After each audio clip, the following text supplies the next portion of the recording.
আসসালামু আলাইকুম everyone, welcome back to my channel. আজকে আমি আপনাদেরকে তৈরি করে দেখাবো রেস্টুরেন্ট স্টাইলের চিলি চিকেন। আপনারা এই রেসিপিটা দেখে খুব সহজে ঘরের মধ্যে চিলি চিকেন বানিয়ে নিতে পারবেন। এই রেসিপিটা ফলো করে আপনারা অবশ্যই রেস্টুরেন্টের মতো টেস্ট পাবেন। তো চলুন দেখে নেওয়া যাক কীভাবে এই চিলি চিকেনটা আপনারা খুব সহজে তৈরি করবেন। তো প্রথমেই আমি এখানে 1 কাপের মতো মুরগি নিয়ে নিয়েছি। আমি এই মুরগিগুলোকে ছোট ছোট পিস করে কেটে নিয়েছি। এখানে আমি হাড় সহ মুরগির পিসও নিয়েছি। আপনারা চাইলে হাড় ছাড়া মাংসও ইউজ করতে পারেন। আমি এখন চিকেনটাকে ম্যারিনেট করে নিব। তার জন্য আমি এখন এখানে দিয়ে দিলাম হাফ চা চামচ রসুন বাটা। তারপরে আমি এখন এখানে দিয়ে দিব হাফ চা চামচ আদা বাটা। এখন আমি এখানে দিয়ে দিব একটা ডিমের সাদা অংশ। আপনাদের যদি চিকেনের পরিমাণটা বেশি হয় তাহলে আপনারা পুরো একটা ডিম ইউজ করবেন। ডিমটা ইউজ করার ফলে চিকেনের ফ্লেভারটা ভালো আসবে।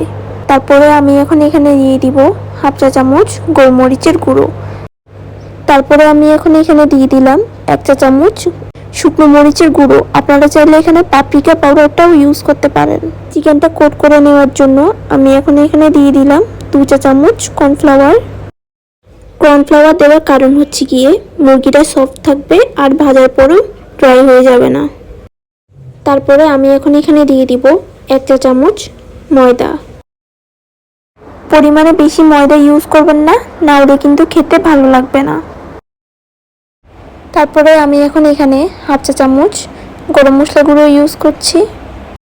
আমি এই গরম মশলাটা বানিয়েছি দারচিনি, এলাচি, লবঙ্গ, মৌরি এই সবগুলোকে আমি একসাথে মিক্সিতে দিয়ে ভালো করে গুঁড়ো করে নিয়েছিলাম। তারপর আমি এখন এখানে দিয়ে দিলাম হাফ চা চামচ লবণ। আপনারা আপনাদের স্বাদ মতো দিয়ে দিবেন। তারপরে এই সব কিছুকে আমি একসাথে ভালোভাবে মিশিয়ে নিচ্ছি।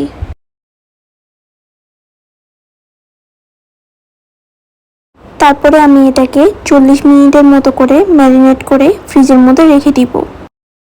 চিলি চিকেনের জন্য আমি এখন একটা সস বানিয়ে নিব। প্রথমে আমি বাটিতে 3 চামচের মতো টমেটো সস নিয়ে নিয়েছি। টমেটো সসটা একটু বেশি লাগবে।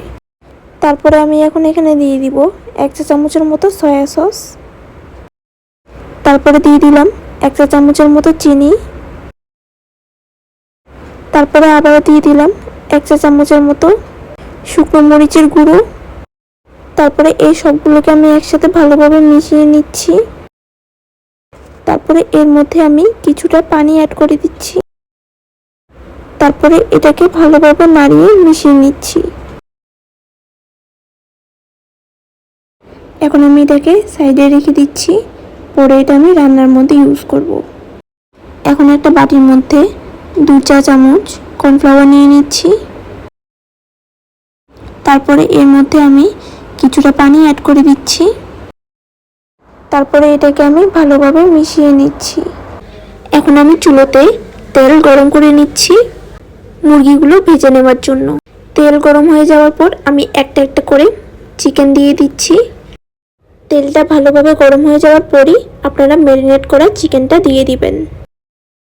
চিকেনের এক পাশটা হয়ে যাওয়ার পরই আপনারা উল্টে পাল্টে দিবেন। চিকেনটা তেলে দেওয়ার সাথে সাথে আপনারা উল্টে দিবেন না, কয়েক সেকেন্ড অপেক্ষা করে উল্টে পাল্টে দিবেন। আপনারা একেবারে বেশি করে চিকেন দিতে যাবেন না, নাহলে কিন্তু একটার সাথে একটা লেগে যাবে। আমার চিকেনগুলো ভাজা হয়ে গিয়েছে। এখন আমি একটা একটা করে নামিয়ে নিব। এখানে আমি আরেকটা প্যান বসিয়ে নিয়েছি। সেই চিকেন ভাজার তেলটা আমি এখানে কিছুটা পরিমাণ ইউজ করেছি। তেলটা কিছুটা গরম হয়ে যাওয়ার পর আমি এখানে 2টো শুকনো মরিচ মাঝখান দিয়ে ভেঙে দিয়ে দিচ্ছি। তারপরে আমি এখন এখানে দিয়ে দিলাম 1 চা চামচ রসুন কুচি আর দিয়ে দিলাম 1 চা চামচ আদা কুচি। তারপরে এই সবগুলোকে আমি একসাথে কয়েক মিনিটের মতো করে ভেজে নিচ্ছি। কয়েক মিনিট ভালোভাবে ভেজে নেওয়ার পর আমি এখন এখানে দিয়ে দিলাম 1 চা চামচ কাঁচামরিচ। তারপরে কয়েক সেকেন্ড পর আমি এখন এখানে দিয়ে দিলাম 1 কাপ পেঁয়াজ কুচি। দেখতে পাচ্ছেন আমি পেঁয়াজটা কিভাবে কেটে নিয়েছি। ঠিক এইভাবে পেঁয়াজটা কেটে আপনারা চিলি চিকেনের মধ্যে এটা ইউজ করবেন। আর এই পেঁয়াজটাকে বেশি ভাজবেন না, 30 থেকে 40 সেকেন্ডের মতো করে এটাকে ভেজে নেবেন হালকা করে। আর এই সম্পূর্ণ রান্নাটাই কিন্তু চুলা বাড়িয়ে রেখে করতে হবে, সবজিগুলোকে চুলা বাড়িয়ে রেখে ভেজে নেবেন। তারপর এটার মধ্যে আমি এখন দিয়ে দিব হাফ কাপ ক্যাপসিকাম। দেখতে পাচ্ছেন ক্যাপসিকামগুলো আমি এবার ঠিক পেঁয়াজের মতো করে কেটে নিয়েছি। এই ক্যাপসিকামটাকে দিয়ে দেওয়ার পর আমি এটাকে 1 মিনিটের মতো করে রান্না করে নিব। এই সম্পূর্ণ রান্নাটাই কিন্তু চুলা বাড়িয়ে রেখে করতে হবে। তারপরে আমি এখন এখানে দিয়ে দিব বানিয়ে রাখা সেই সসটাকে দিয়ে দেওয়ার পর তারপর আমি এটাকে সাথে সাথে ভালোভাবে নাড়িয়ে নিচ্ছি। এখন আমি এর মধ্যে দিয়ে দিব ভেজে রাখা সেই চিকেনগুলো। তারপরে আমি এটাকে ভালোভাবে নাড়িয়ে নিচ্ছি। আপনারা কিন্তু সসটার মধ্যে বেশি পানি ইউজ করবেন না, না হলে কিন্তু চিকেনটা আর সবজিটা ওভারকুক হয়ে যাবে। তারপরে আমি কিছুক্ষণ পর দিয়ে দিলাম সেই তৈরি করা কর্নফ্লাওয়ারটি। তারপরে এটাকে আমি ভালোভাবে নাড়িয়ে নিচ্ছি। কিছুক্ষণ পর আমি এখানে আমার স্বাদ মতো লবণ ব্যবহার করছি।